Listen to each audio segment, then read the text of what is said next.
Inner guide, the journey to true happiness through the supreme Buddha's teachings. Have you ever laid awake at night, wondering why you feel so empty, even when everything around you looks fine? Maybe you have a good job. Maybe people smile when they see you. Maybe your phone is full of likes and messages. And yet there's that ache. It's not pain exactly. Not like a broken leg or a deep wound. It's quieter, more stubborn. It hides beneath your smile. It settles behind your eyes, and it waits. It waits for the silence. The moment when no one else is around. That's when it whispers. Why am I not happy? You're not alone. In fact, almost every single person you meet, no matter how polished they look on the outside, is quietly carrying that same question in their heart. And today, dear listener, dear friend, we begin a journey together, not a journey across oceans or through cities or into the latest trends. No, this journey is inward, deep within, into the one place most people never truly dare to go, into the mind, into the heart, into the truth. Soft background music continues, shifting into an introspective tone. Let me tell you a story, not of a famous king or a hero in armor, but of a boy, a simple boy. His name was Anu. He was just 10 years old, lived in a quiet village, not far from the edge of a forest. His parents worked hard every day. His mother sold fruits at the market. His father carved little wooden spoons and cups. They didn't have much, but they had enough. But Anu knew he was different. He asked questions no one could answer. Why do people cry when they're alone? Why do grown-ups pretend to be happy? Why do we laugh when we're hurting inside? His parents would smile and pat his head. Oh Anu, you think too much. Just play and be happy. But how could he? He watched his mother cry quietly after long days at the market. He saw his father, staring into the night, eyes lost in thought, gripping his prayer beads but never speaking a word. One night, Anu asked his grandmother, a very old woman with silver hair and a laugh like falling rain, "Grandma, what is happiness? Where does it live?" She looked at him long and deep. Her smile faded, and she said, "Oh child, everyone's looking for it, but most are looking in the wrong places." That night, Anu couldn't sleep. He looked at the stars and whispered, "If it's hiding, I'll find it." Music swells, slightly hopeful tone. That's how our journey begins. Not with perfection, not with answers, but with a question. And that question has echoed across centuries. From children, like Anu, to monks in orange robes, to kings and scholars, to people just like you and me, trying to understand why the world feels so not enough. You see, the world teaches us that happiness is out there, in the perfect job, in the right partner, in a big house, a fancy car, the latest phone, the applause of strangers. We chase and chase and chase. We run harder, faster. We fill our calendars. We make plans for vacations, promotions, celebrations. And for a while, it works. We feel a little high, a little joy, but then it fades, and we ask again quietly, when no one is looking, why does happiness never stay? Pause, soft silence. Then, the voice returns, gentler now. The Supreme Buddha, the Enlightened One, he knew this. He saw this suffering, not just in poor people, not just in sick people, but in all people. He left his palace, his family, his comfort, to search for an answer to the very same question. And what he found was something astonishing. He found that the happiness we are chasing outside doesn't even exist out there. It never did. That's why we never catch it. That's why every time we reach a goal, it moves. Like a mirage in the desert. We touch it, and it slips through our fingers. Because the true happiness, the kind that does not fade, that does not depend on someone else's approval, or a bank account, or perfect weather, it's not out there. It's in here. Gentle tapping sound, like a soft heartbeat in the mind, in the heart, in the way we see the world, the way we think, the way we feel. Music fades slightly. Wind chimes in background. You may ask if it's inside us. Why is it so hard to find? Why do we suffer so much? Why do we feel lost, angry, scared, lonely? The Buddha taught us a truth, a deep, clear, unshakable truth. The mind is everything. What you think, you become. Imagine for a moment that your mind is like a garden. Now ask yourself, what have you been planting there? Doubt, worry, anger, jealousy. Maybe you didn't mean to. Maybe you didn't know. But every angry thought is a seed. Every selfish act is a root. And soon the garden becomes wild, dark, unkind. No matter how nice your house is, No matter how many people follow you, if your mind is filled with weeds, you will suffer. That's what the Buddha saw. That's what he tried to teach. We don't suffer because we lack things. We suffer because we don't understand our minds. Music returns, softly calming, reflective. So what's the first step? If the real happiness is inside, if it's the mind that needs healing, how do we begin? The answer is gentle, almost too simple. Awareness. You have to stop and see what your mind is doing. Watch the thoughts come and go. Listen to what you say to yourself when no one's watching, because every word, every thought shapes you. You are not just a body. You are not just your job. You are not your phone, not your reputation. You are a being with the power to transform suffering into peace. You are a mind capable of becoming wise, calm, radiant like the moon on a clear night. And the Supreme Buddha gave us the path to do it. He called it the Noble Eightfold Path, not a religion, not a punishment, not a set of rules to obey blindly, but a guide, a map, a way home. Music shifts, gently uplifting tones. Let's go back to Anu for a moment. One day, after weeks of wandering, he asked a monk passing through the village, "Sir, do you know where happiness is?" The monk smiled, knelt beside him, and asked, "Do you know where your mind is, child?" Anu frowned. "I think so. It's here." The monk placed a hand over the boy's chest. "No, that's your heart." Then tapped his head. "That's your brain." Then looked deep into his eyes and said, "Your mind is neither here nor there. It's what you feed every day. If you feed anger, it becomes anger. If you feed kindness, it becomes light. So, the place you are looking for, that happiness, it is wherever your mind becomes pure." Anu didn't understand all of it then, but he remembered it. That night, instead of crying or worrying or asking questions, he closed his eyes and breathed. Just breathed. One breath, then another. And for a moment, the world grew quiet, and his heart felt still. That was the first time he touched it. Not the full happiness, but the beginning. Music fades, pause, then slowly returns with soft flute and strings. Dear listener, if you've been chasing happiness and still feel tired, if you've tried everything the world says will make you feel better, but the emptiness stays, then maybe it's time to stop running, time to go within. This program, this story, is not just a story, it's your story, it's our story, the journey of every human heart. Looking for peace, we walk it together. Each week, step by step, we'll uncover the Supreme Buddha's teachings, not as commandments, but as invitations. Invitations to see clearly, to love wisely, to let go gently, to be free, not tomorrow, not someday, but now, because true happiness has been waiting in your mind all along. Music swells gently, serene and full of hope. This is your inner guide, and this was just the beginning.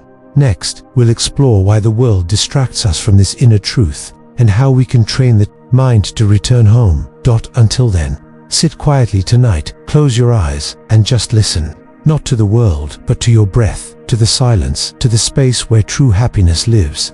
Let me ask you something, my dear friend. Have you ever felt this strange pull? It's hard to describe, but it's always there. A voice, sometimes loud, sometimes quiet, that keeps telling you, you're not there yet. You don't have enough. Try harder, buy more, be more. Then you'll be happy. We listen to that voice, don't we? Not because we're greedy, not because we're foolish, but because the whole world around us is echoing the same message. It's everywhere. In the ads we scroll past, in the movies we watch, in the songs we hum, in the lives we compare ourselves to on screens. Happiness is sold like a product, as if it's something we can order and unwrap. Buy this, wear this, drive this, date this person, go to this place, and you'll finally feel whole. But deep down, we know better, because we've tried. We've bought the things, we've gone to the places, we've smiled for the photos, and yet when we're honest, something still aches, something still whispers, this isn't it. Soft instrumental music begins, gentle piano, slow and reflective. The Supreme Buddha understood this ache long before billboards and smartphones and the endless scroll. He saw people falling into the same trap, running, grasping, struggling and suffering, because they were bad, but because they didn't know better. They thought that the outside world could fix the pain inside, but it never can, not permanently, you see. This world is always changing. The body changes, the weather changes, the people around us change. Our moods rise and fall like waves. So when we hang our happiness on things that change, what happens?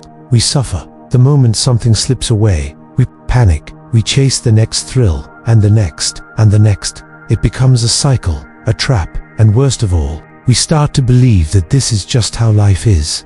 Let me tell you a story about a man named Kevin. He was strong, smart, ambitious. He came from a poor family, but worked his way up, got a good job, built a company, bought a house, traveled the world. People respected him, envied him. But Kevin, he felt like he was drowning. At night, he would stare at the ceiling, heart pounding, wondering, what's wrong with me? I have everything I ever wanted. Why do I feel so hollow? He tried to fix it the way most of us do. He bought more, he worked more, he distracted himself, but nothing worked for long. One day, at a business retreat in a quiet countryside, Kevin walked past a small temple, just a simple stone building with a single monk sweeping the yard. The monk looked up, smiled, and said, "You look tired."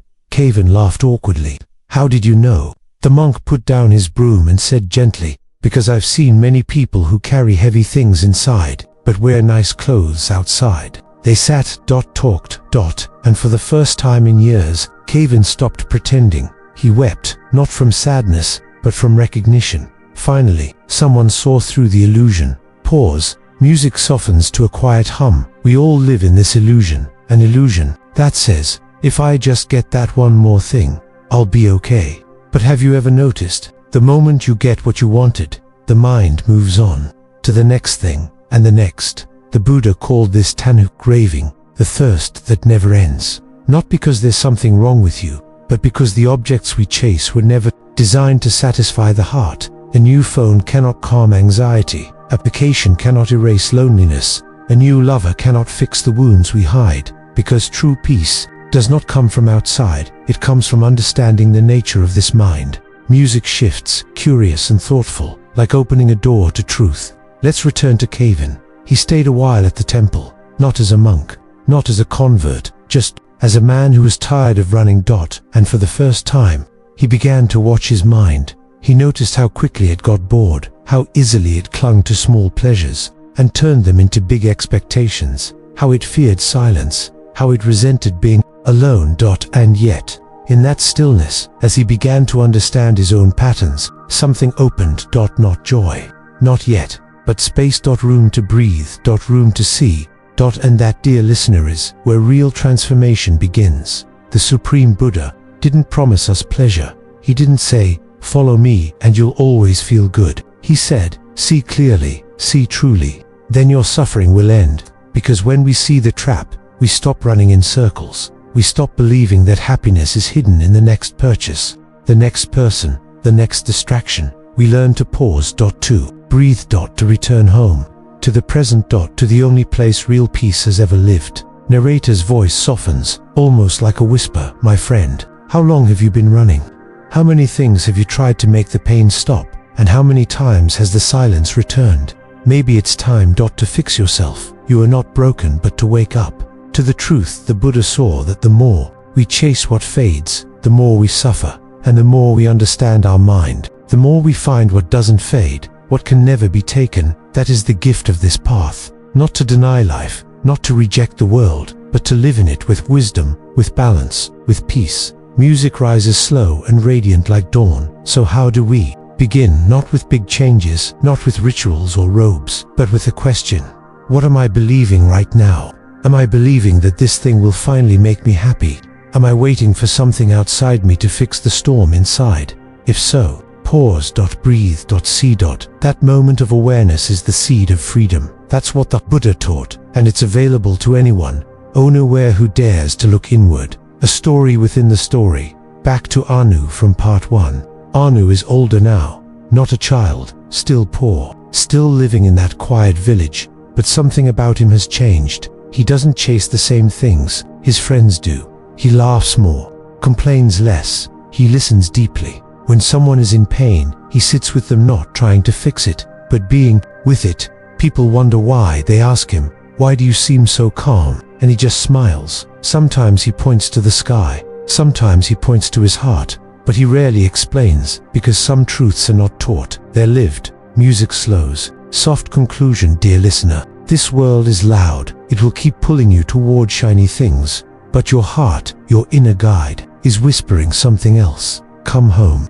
Come home to yourself. To stillness. To truth. To the joy that doesn't depend on anyone else. Let that be your new direction. Let this be the moment you turn inward. Not as an escape, but as a return. To the only place where happiness ever truly lived. Inside. Soft bell fade to silence. Then gentle flute music resumes. In our next episode, we'll dive into training the wild elephant, disciplining the mind for true freedom. We'll explore how the undisciplined mind causes suffering and how gentle, consistent effort brings peace.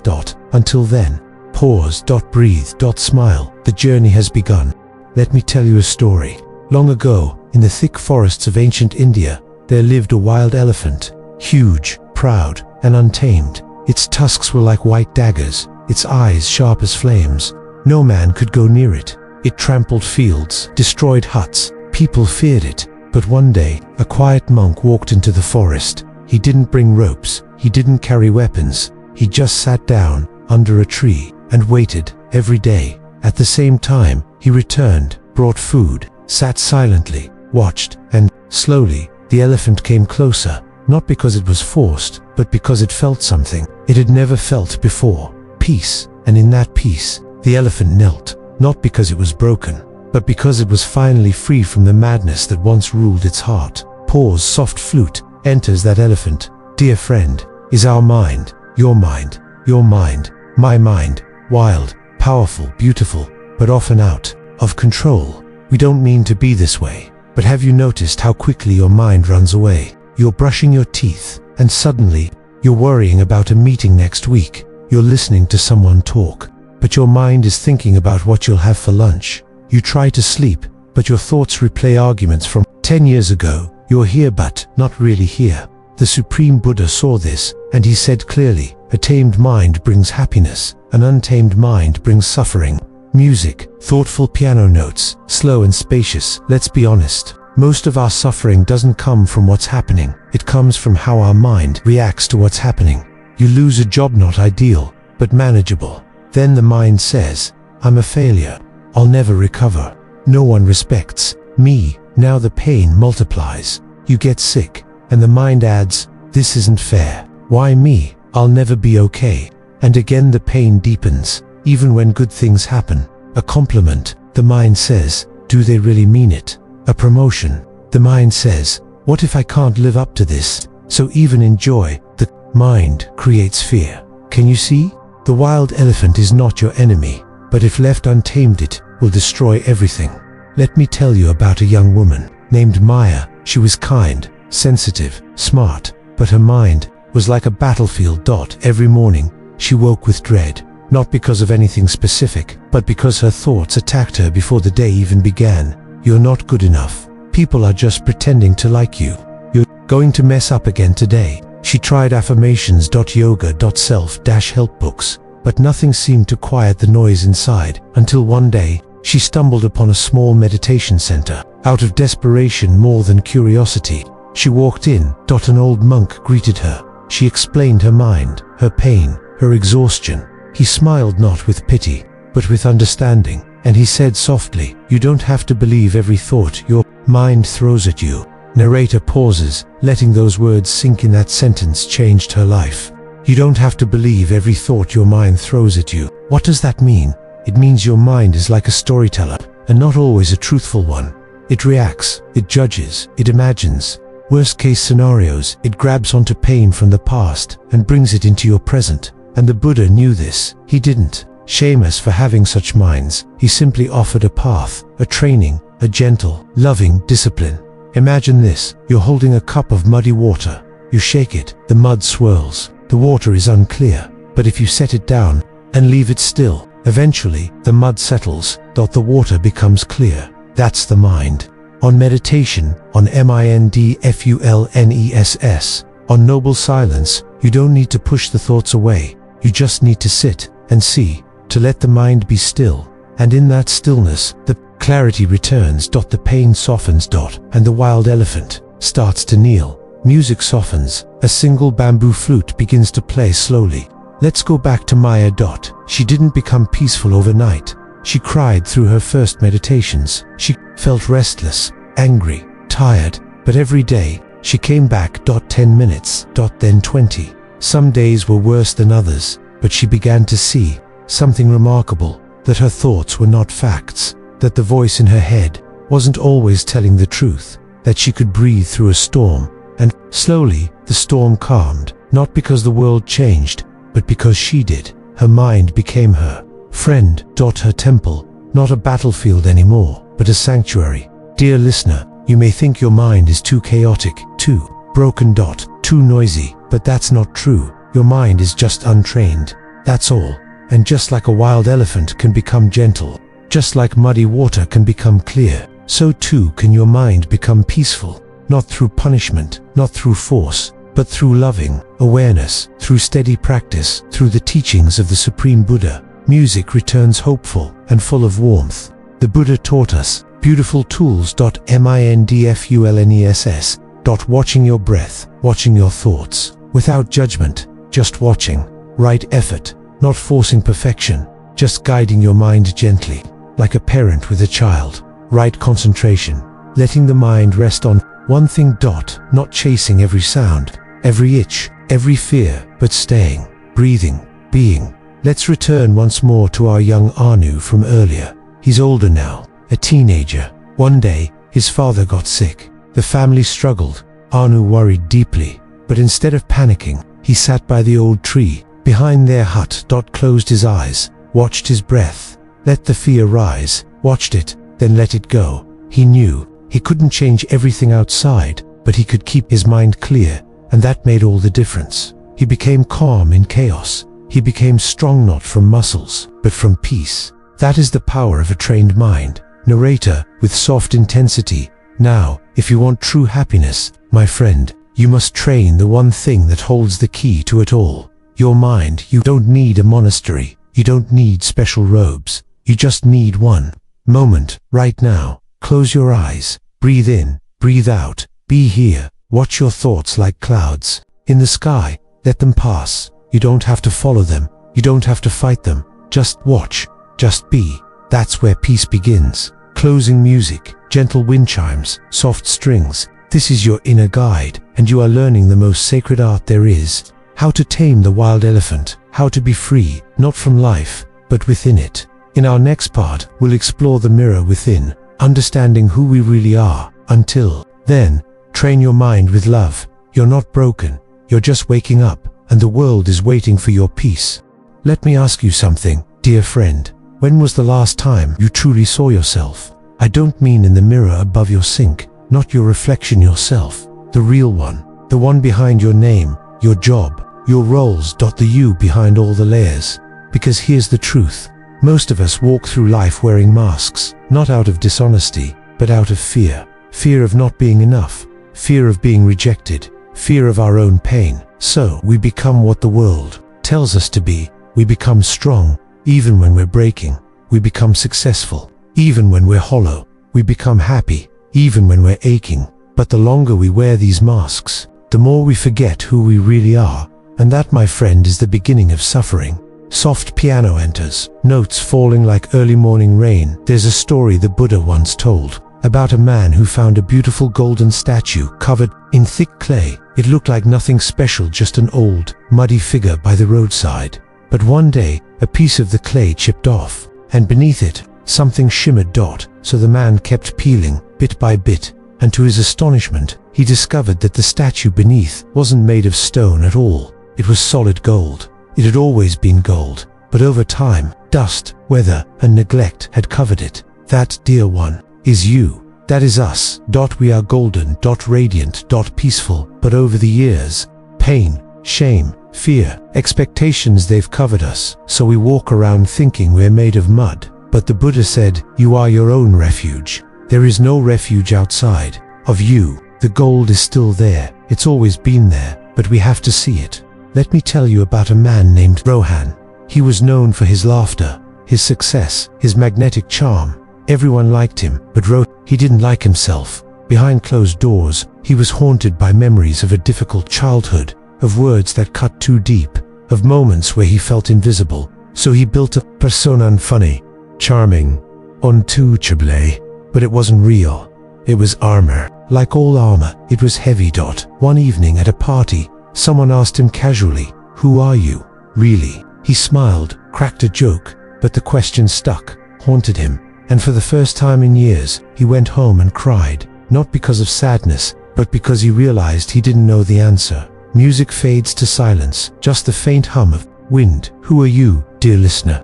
Take away your name, your titles, your age, your nationality. Take away what you own. What's left? The Buddha taught that our true self is not in these identities, because they change. You weren't always this person. You were once a child, then a teenager, now an adult one day.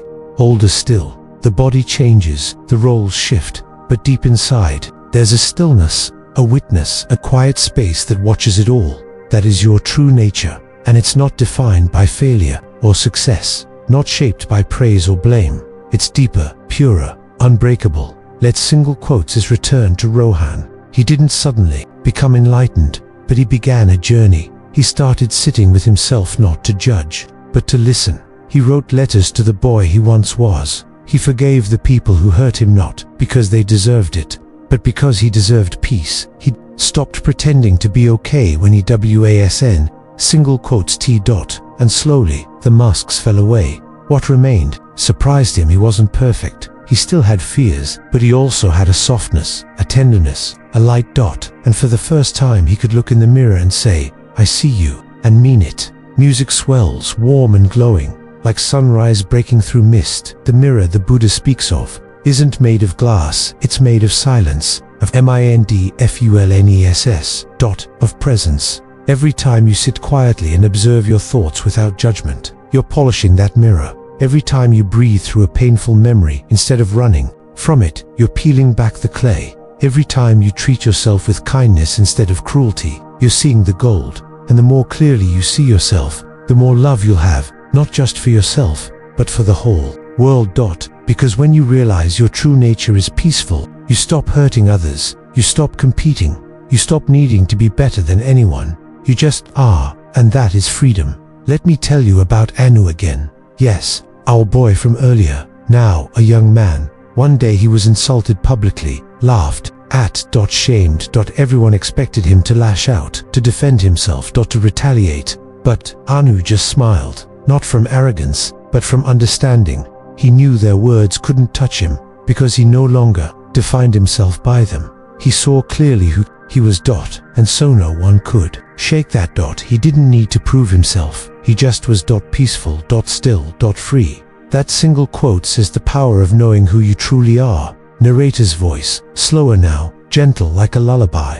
Maybe you've forgotten your true nature. Maybe life has layered pain upon your heart. That's okay. You're not lost, just buried. And every breath, every moment of stillness, every act of truth uncovers you. The mirror is waiting. The gold is waiting. You don't need to become someone new. You just need to remember who you were before the world told you otherwise. And that remembering is the most sacred act of all.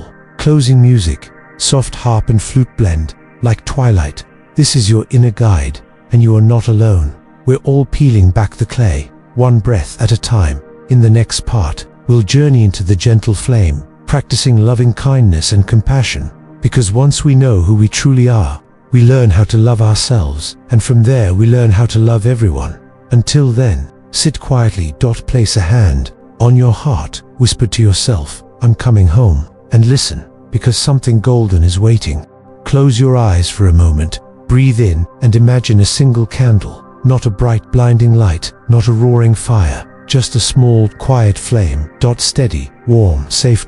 That is loving kindness. The gentle flame that lives in every one of us, often forgotten, but never gone. It doesn't shout, it doesn't demand, it doesn't push or pull, it simply gives. And that, dear friend, is the beginning of true happiness. Soft piano begins, paired with distant chimes.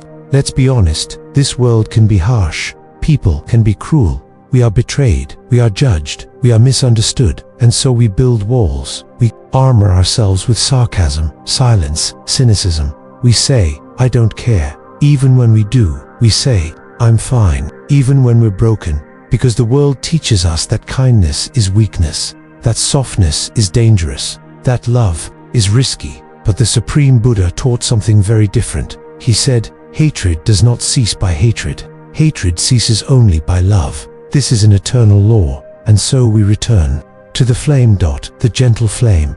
The one thing that can melt even the coldest heart. Let me tell you about Kema. She lived in a busy city, worked a hard job. Every day was about deadlines, rude customers, judgmental glances. She grew hard, tired, detached. At night, she would collapse into bed, numb. She stopped smiling, stopped laughing, stopped trusting. One day, in her lowest moment, she stumbled into a small temple tucked between skyscrapers. Not knowing why, she sat. A monk approached and simply asked, "Would you like to learn how to breathe with love?" She laughed bitterly. "Love doesn't help people like me. It just gets you hurt." The monk didn't argue, just sat beside her. And whispered, "Then let's start with breathing without hate." That she could try. Pause. Gentle wind enters the background. That's how loving kindness begins. Not with fireworks, not with perfection, but with a simple choice. To stop feeding the hate, to stop believing every bitter thought, to stop assuming the worst about yourself and about others. The Buddha taught a powerful practice called metta bhavanada, cultivation of loving-kindness. It's not about pretending to be nice, it's about planting seeds, softly, steadily. First, you close your eyes and breathe. Then you say, in your heart, "May I be well. May I be happy. May I be free from suffering." And you don't have to believe it yet, you just have to offer it, like watering a seed in dry earth. Let's go back to Kema. She started doing metta meditation each night. At first, it felt silly. She felt nothing. She whispered the words like a robot. But something strange happened after a few days. One morning, a colleague snapped at her. Normally she'd snap back, but this time, something paused inside her. She saw his tired eyes, the shaking in his voice, and instead of reacting, she just said softly, "Rough morning." He nodded, surprised, almost grateful, and in that small moment, she felt it. The flame, not burning, but warming, and that warmth began to spread. Music deepens, strings enter, rich and emotional. Here's the secret the Buddha shared with us. Loving kindness isn't for others first, it's for you. When your heart is heavy with anger, resentment, and fear, you suffer first. And when your heart is light with compassion, you are the first to feel peace. It radiates outward, yes, but it begins with you. That's why the Buddha taught us to always start with ourselves, because we are so quick to be cruel to our own minds. We scold, we shame, we punish, but rarely do we speak with love to ourselves. That's where the healing begins. Let me share another story. Anu, now a young adult, returned to his village after studying the Dharma. He found an old neighbor once known for her harshness, now sick, alone, bitter. She snapped at him when he offered help. "You monks think you're better than us." But Anu just smiled. "Not better, auntie. Just trying to suffer less," she scoffed. But the next day, he returned, with soup, no preaching. Just presence. And every day after he returned, some days she cursed, other days, she wept. And finally, one morning, as he handed her a cup of tea, she whispered, "I'm sorry." He held her hand and said, "You were never the enemy." Pain was that is loving kindness. Narrator's voice softens like dusk settling over a quiet field. What if we lived like that? What if, instead of seeing enemies, we saw pain? What if we looked at rude people and saw their fear?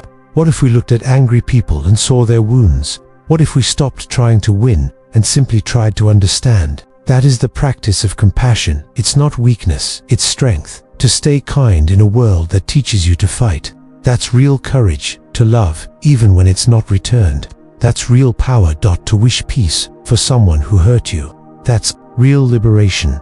Background music shifts, calming, like a gentle tide returning to shore. The Buddha didn't tell us to like everyone. He didn't ask us to approve of cruelty. He asked us to wish them well. Why? Because hatred poisons the one who carries it, and forgiveness, it sets you free. Start small. Just sit each night. Close your eyes. Say, "May I be well. May my loved ones be well. May all beings be well, even the difficult ones." even the ones who hurt you, not because they deserve it, but because you deserve peace. Let's return to Kema one last time. Years later, she became a meditation teacher. People often asked her, "How did you heal?" And she'd smile and say, "I didn't heal all at once. I just stopped picking at the wound." She taught them METTA. She showed them how to hold their own hearts gently. And one night, she lit a candle in her small room and whispered, "Thank you, gentle flame, for teaching me to feel again." Narrator's voice closes with deep warmth and hope you have that flame. It may be flickering, but it's alive. Protect it, feed it, share it, because in this burning world, the soft light of compassion may be the last true thing we have left. This is your inner guide, and the path is not always easy, but it is always worth it. In our next part, we'll explore letting go, the art of non-attachment and freedom. Until then, breathe with love, speak with kindness. And remember, the world needs your light. Let me tell you something that might sound strange. Sometimes, the most loving thing you can do is let go. Not because you don't care, but because clinging is what's causing the pain. We hold on so tightly, don't we? Two people. Two memories. Two plans. To the way we thought life would turn out. But what if I told you that the freedom you're looking for isn't found in holding tighter? It's found in opening your hands and letting go. Soft music begins, strings and flute, drifting like clouds. Letting go doesn't mean we stop loving. It doesn't mean we stop trying. It doesn't mean we give up. It means we stop grasping. Because the tighter we cling, the more we suffer. The Buddha called it clinging. Craving. Attachment. And he taught that this is the root of suffering, not the world, not other people, not even pain itself, but our refusal to accept that all things change. Let me tell you the story of Surin. He was a father. His son was his life. Bright-eyed, curious, sweet. They'd go on long walks by the lake, tell stories, laugh, late into the night. But one day, illness came. Quick, unforgiving, and just like that his son was gone. Surin's world collapsed. He wept, he screamed, he stopped speaking. Friends tried to comfort him, but nothing reached him, until one day a monk came to visit. He sat beside Surin and said nothing for a long time. Then finally he asked, "Did you love your son?" "Yes," Surin whispered. "Then why are you trying to stop?" Surin looked confused. The monk smiled softly. "You're not grieving the love, you're grieving the attachment. Let go of the need to keep him, and just love him instead." Pause. Soft bells in the background, like distant memories. There's a difference. You see, love is spacious. It flows, it breathes, it accepts. Attachment is tight, it controls, it fears, it says, "You must stay, you must never change, you must always be mine." But nothing in this world stays. Not our bodies, not our youth, not our roles, our titles, our relationships, not even our breath. And when we refuse to let go, we suffer. The Buddha once picked up a handful of leaves in the forest and said to his disciples, "What I know is vast, like the leaves in this forest, but what I teach is like the leaves in my hand. I teach only what is necessary to end suffering." And one of the core things he taught, impermanence.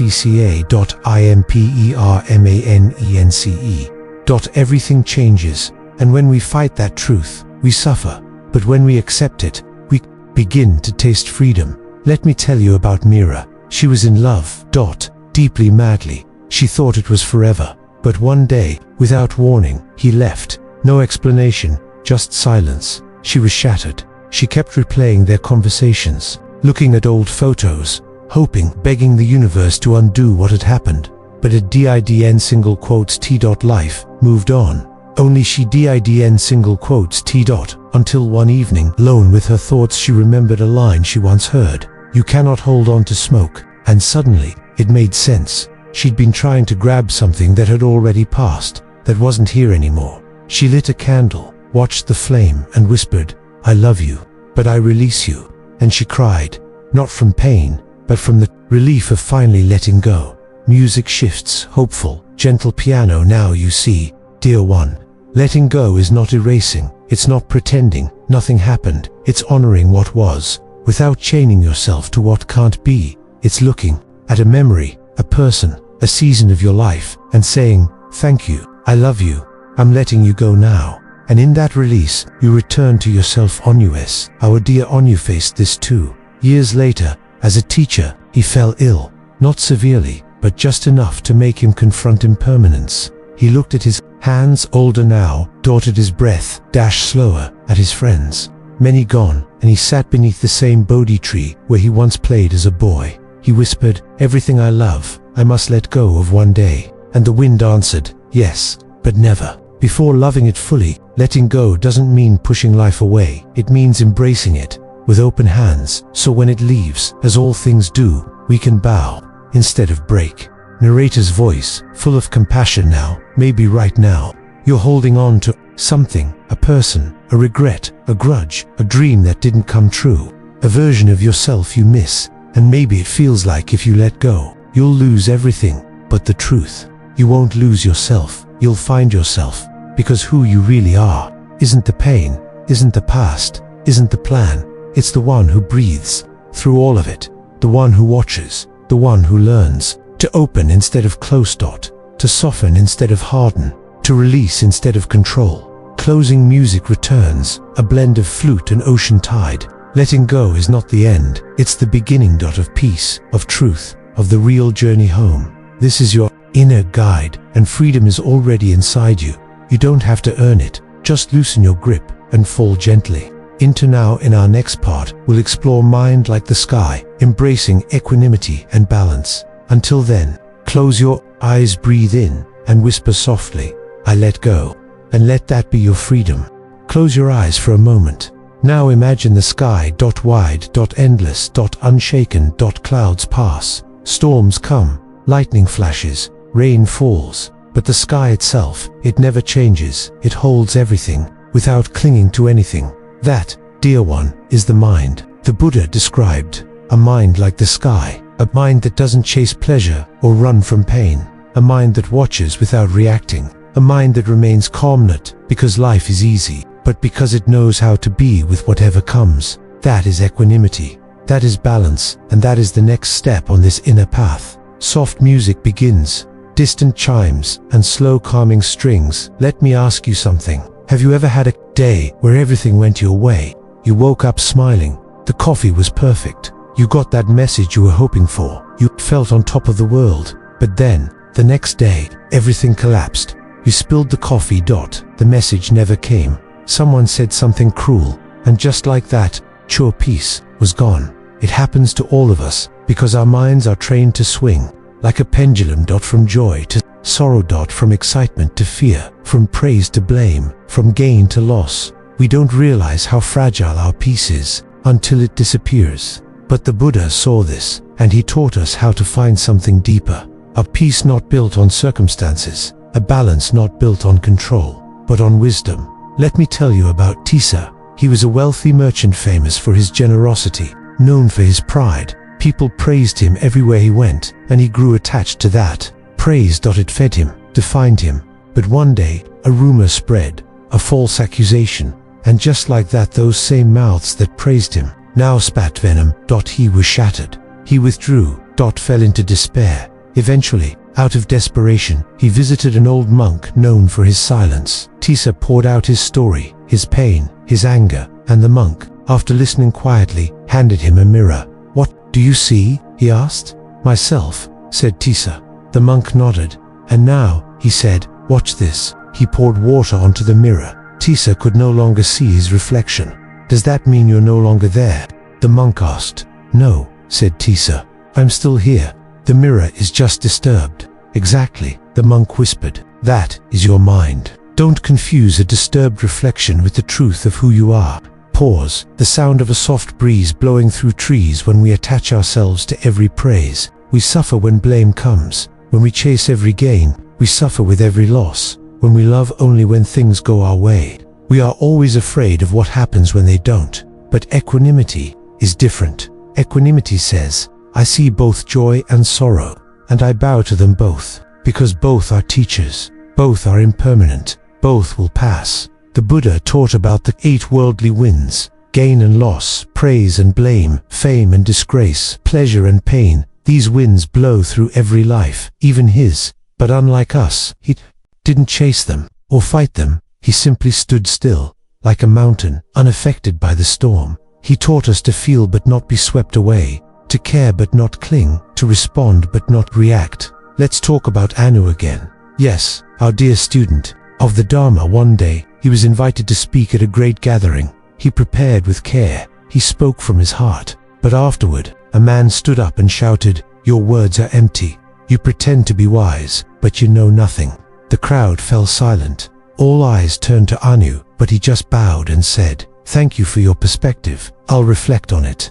Later, his friends asked how he remained so calm. He smiled and replied, "If I accept every bouquet and every stone people throw, my hands will always be full. But if I keep my hands open, I can let both pass through." That is balance. That is strength. That is equanimity. Music softens just a single piano key, repeating gently, like a heartbeat. But make no mistake, equanimity is not coldness. It's not detachment. It's not apathy. It's warmth. Without possessiveness, it's clarity. Without judgment, it's peace. Without needing control. Think of a grandmother watching her grandchildren play. She smiles, but she doesn't try to control every move. She lets them run, fall, laugh, cry. She is present, but not possessive. That is equanimity, loving, aware. Still, let me tell you about Naline. She lost everything in a flood. Her home, her crops, her savings. She sat in the mud, staring at the ruins. But she didn't scream, didn't curse the heavens. She just whispered, "The water has taken what it came for. I still have breath. I still have this ground. I will start again." And she did. Not because she was numb, but because she had trained her heart not to break with every wave. She grieved, but she didn't collapse. She cried, but she didn't cling. She was balanced, even in ruin. That is a mind like the sky. Narrator's voice, soft, reverent, intimate now. You have that sky inside you too. Yes, the storms come. Yes, the winds shake your branches. But beneath all of it, there is stillness. There is space. There is a you that is vast and untouched. Can you sit with that part of yourself? Can you breathe through the noise and return to your stillness? Can you practice not grabbing the joy and not fighting the sorrow? Can you whisper, no matter what arises, this too will pass, and mean it? Music swells, gentle strings rising with light. The Buddha didn't promise a life without pain, promised a way to hold that pain. Without being crushed, without becoming bitter, without losing ourselves. And that way is equanimity. So sit quietly today, close your eyes, and say, "I allow the winds to blow, but I will not be blown away." That, my friend, is your strength. That is your liberation. Closing music, soft flute, like twilight descending gently on the world. This is your inner guide, and you are not here to control life. You are here to dance with it. To feel everything and be shaken by nothing. In our next part, we will explore the sound of silence, discovering insight in stillness. Until then, keep your heart like the sky, and remember, no matter how loud the storm, the sky is always blue above. Can you hear it? No, not the wind, not the birds, not even my voice. Deeper than all of that, there's something else, a presence, a space, a stillness, that is silence, not the absence of sound, but the presence of peace. The Buddha called it noble silence, and in this silence is where wisdom begins. Soft piano begins, notes falling slowly like snow. We live in a noisy world, messages, notifications, conversations, debates, advertisements, songs. Even when we're alone, we're not really alone. There's always something playing. Always something buzzing, always a thought spinning. Have you ever noticed how loud the world is?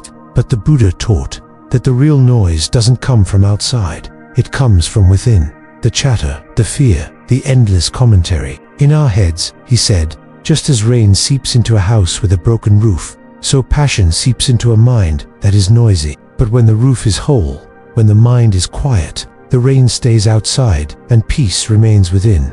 Let me tell you the story of Chanda. She was a speaker, a brilliant one. She spoke at conferences, on podcasts, in classrooms. People admired her eloquence, but secretly, she was exhausted because when the lights went off and the audience left, she couldn't stand the quiet, so she'd turn on music, or scroll endlessly, or drink, just enough to dull her mind. Until one day, her voice cracked in the middle of a speech. Her doctor said it was stress, that so she was forced to rest. And that rest, it broke her open. At first, it terrified her. The silence screamed. But slowly, she began to listen, and she realized the voice that needed the most attention was the one inside. Music softens, just a distant chime remains. Silence is not empty. It is full. Full of what we've ignored. Full of insight waiting to be seen.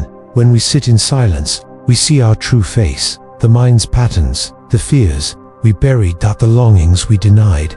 And that can be uncomfortable, but it is sacred, because in that seeing we begin to heal. The Buddha sat beneath the Bodhi tree in deep silence, for hours, for days, not moving, not speaking, just watching, and what he saw was the truth, not just about himself, but about all beings. That suffering comes not from what happens, but from how we cling to what happens. That craving is a fire, that stillness is water, that awakening isn't an explosion, but a quiet sunrise inside the heart. Let me tell you about Anu, now a young teacher. One evening, a student came to him crying. "I can't meditate," she sobbed. "It's too loud in here." She pointed to her head. Anu smiled gently and asked, "When you first enter a messy room, do you clean it all at once?" "No," she said. "It takes time." "Exactly," he whispered. "Silence is not the absence of noise. It's the presence of awareness." So they sat side by side, not trying to quiet the thoughts, just watching them, like clouds passing through the sky. And slowly she stopped crying, not because the noise was gone, but because she wasn't afraid of it anymore. Music deepens, rich cello notes blending with flute. That's what silence gives us. Insight, not in the form of answers, but in the form of clarity. Like muddy water settling, the truth rises when we stop stirring. The Buddha called this vipassana, clear seeing, and it begins with silence. True silence is not escape, it's return. Return to the breath, return to the breath, return to the part of us that was never broken. There's a story in the suttas. A group of monks asked the Buddha, "Why do you remain silent when asked about the beginning of the world?" And he answered, "Because it is not silence but foolish speech that leads to confusion." Silence here is noble. Sometimes, the wisest thing you can do is say nothing. Just watch, just breathe. Just be. Let me introduce you to Tara. She was a mother of 3, always rushing. Cooking, cleaning, driving, fixing, solving. She wore her tiredness like a badge of honor, but she began forgetting things, small things at first, then big ones. One day, while driving, she blanked out at a red light, terrified. She pulled over and wept. She didn't know what was happening to her until a friend gently suggested, "Maybe your mind is begging for space." So she tried something radical. Each morning, for just 5 minutes, she sat in silence before the world woke up. At first, she couldn't sit still, but then, one morning she heard it, the sound of her own breath, the rise and fall, steady, safe, like waves kissing the shore. And in that moment, she didn't feel like a mother, or a fixer, or a woman falling apart. She felt like herself, whole, present, enough. Narrator's voice grows softer, reverent now. Like a prayer. Maybe the world has been too loud for too long. Maybe you've forgotten the sound of your own heart. Maybe silence feels scary.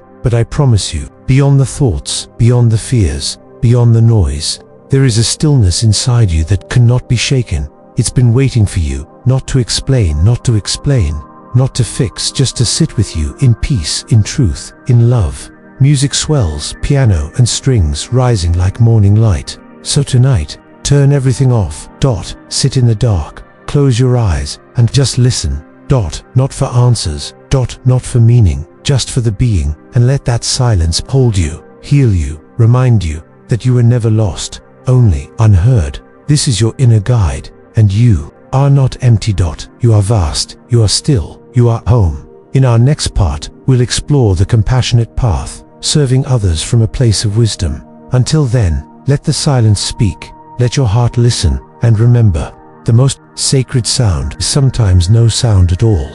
There's a moment in every life when the question changes. At first, we ask, how can I be happy? But one day, the question becomes, how can I help others suffer less? And when that shift happens, something in the heart opens, not out of obligation, out of pride, but from a place deeper than words, from compassion, and not just any compassion, wise compassion, the kind the Buddha taught, the kind that doesn't burn out, the kind that heals the one who gives it, and the one who receives it. That, dear friend, is what this part of the journey is about. Soft music enters, warm flute, and low gentle strings in today's world. We're often told, put yourself first, protect your energy, don't let people drain you. And yes, boundaries are important. You should never lose yourself trying to fix someone else. But what the Buddha showed us is this: compassion is not depletion, it is expansion. It's not about doing more, it's about being more present, awake, loving. When compassion comes from wisdom, it doesn't exhaust you, it nourishes you, because you're not trying to save the world, you're simply walking through it. With your heart open, let me tell you the story of Bhanu. He was a simple man, lived in a small hut beside a rice field. Every morning, he would rise before the sun, offer food at the monastery, and tend to his neighbors without being asked. He repaired roofs. He watched children. He comforted the sick. People would say, "Bhanu, you give too much. You'll wear yourself out." He would smile and reply, "I'm not pouring from a cup.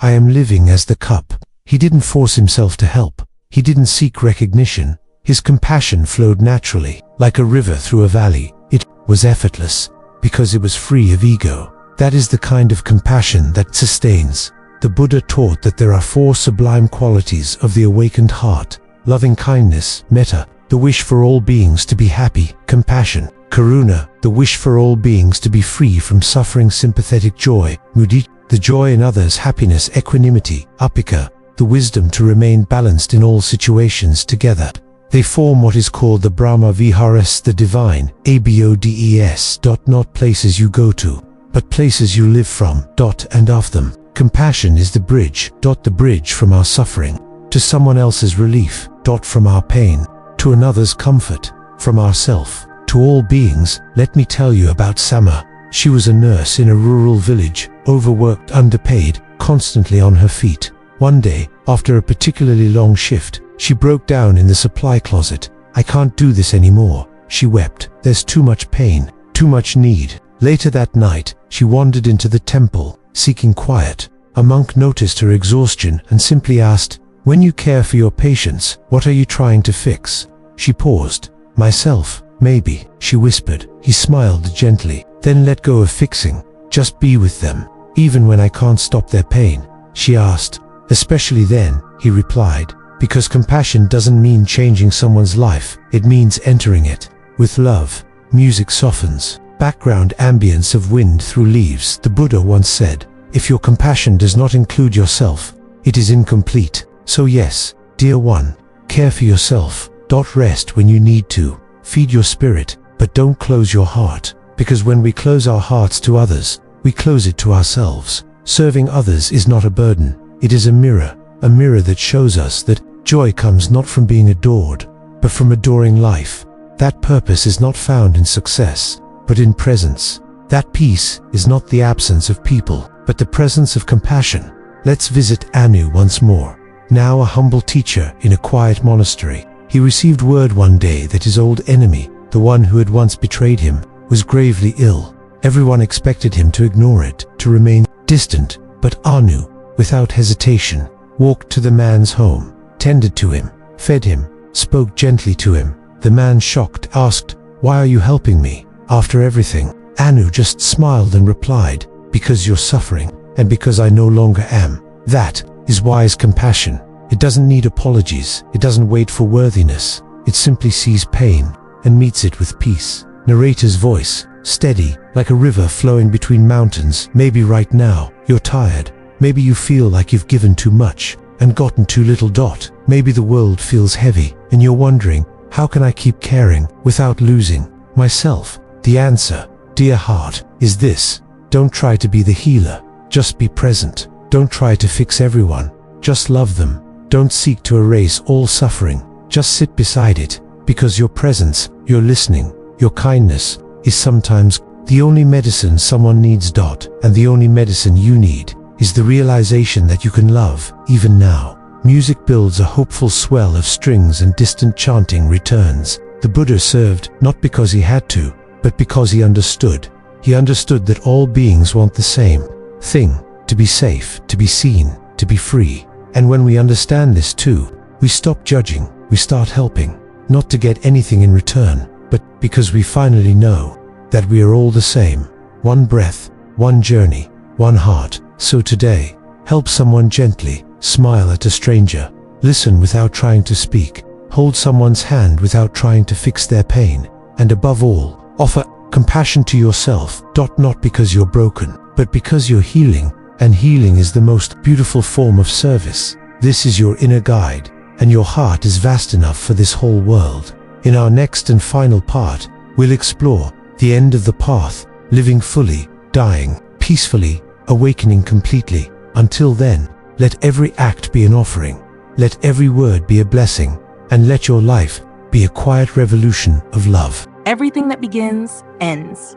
Every sunrise fades into night, every breath eventually becomes still. Even this journey we've taken together comes to its last step. But don't be sad, dear one, because the end is not sorrow. The end is freedom. The Buddha called it nibbana. Not death, not disappearance, but awakening, complete, final, fearless peace. And the way to that peace is not through running, not through clinging, not even through knowing more, but through letting go of everything. Gentle piano enters, slow and steady like waves kissing a quiet shore. We began this journey wondering how to live better. Now we ask, how do we die well? How do we face the final moment, not with fear, but with a smile? The answer lies in how we live. Because death is not a separate chapter. It's the last line in the story we write every day. So if we want peace at the end, we must build peace in the beginning and middle. That is the way of the wise. That is the way of the Buddha. Let me tell you the story of Sujata. She was 94 years old. Her back was bent. Her hands shook. Her voice barely rose above a whisper. But her eyes, they sparkled like starlight. When asked if she feared death, she laughed softly. "No," she said. "Why would I fear what I've practiced my whole life?" She explained that each day she meditated not just on life, but on letting go. Letting go of her youth, her beauty, her titles, her children, her memories. She didn't reject them. She just held them like butterflies in her palm, knowing they would all fly away one day. And when her last day came, she smiled, took one final breath, and whispered, "I am ready." That is the end of the path. That is the gift of a life well lived. The Buddha, too, faced death with peace. As he lay beneath the twin sala trees, he turned to his disciples and said, "All conditioned things are subject to decay. Strive on with diligence."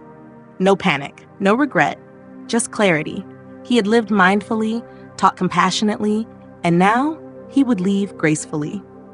That is the model for us all. Music shifts, soft flute layered under a low, steady heartbeat, but how do we get there? How do you reach that place where you can die without fear? The answer is simple. Live now. Not in the past, not in the future. Live now with your heart fully open. Don't postpone forgiveness. Don't delay kindness. Don't wait for permission to be at peace. Every breath is a chance to awaken. Every moment is a doorway to nibbana. Not someday, now. Let me tell you about Anu, one last time. He grew old, his hair silvered, his steps slowed, but his presence became even more radiant. He sat beneath the Bodhi tree one final evening, the same tree he'd visited as a boy. He looked up at the stars and whispered, "I've done what needed to be done." And then as his students gathered, he smiled and said, "Remember this, you are not this body, you are not these stories, you are not the fear, you are the watcher, you are the stillness, you are free." His eyes closed, and his final breath was a gentle exhale of gratitude. Not an end, but a return. You see, death is not the enemy. Clinging is. Fear is born not from what ends, but from refusing to let it end. But if you've loved fully, given freely, lived wisely, and seen clearly, then death is just the final bow. And beyond it, peace. The kind of peace that no words can describe. Because it's not an experience. It's the end of all experiencing. It's the stillness beneath all movement. It's the freedom the Buddha smiled about, even in his last hour. Let me leave you with this final story. There was once a young monk named Nanda who feared death deeply. He avoided funerals, refused to meditate on impermanence. One day, the Buddha brought him to a quiet lake at dawn. The Buddha asked him to watch the reflections on the water. "How beautiful," Nanda said. "But they fade so fast." The Buddha nodded, "And yet the water remains, just like the mind when you no longer cling to the reflection." Nanda wept. Because for the first time, he understood. The fear was not of death, but of losing what he never truly possessed. Music deepens, full orchestration now, like a sunrise after a long night. You too, dear one, can reach that place, not by becoming someone else, but by remembering who you've always been. A seeker, a light, a breath in a universe of breaths. So as we end this journey together, I ask you not to say goodbye, but to sit still and feel. Feel the truth of this moment, the softness of breath, the beauty of letting go, the joy of knowing that you are already on the path, and the path is also your destination. Rental words, Reverend and Luminous. This is your inner guide, and it doesn't end here, because the real journey is your life. Every step, every tear, every smile. So live fully, love deeply, die peacefully, and awaken completely. May you be free. May all beings be free. Nibbana is peace, and peace is always with you.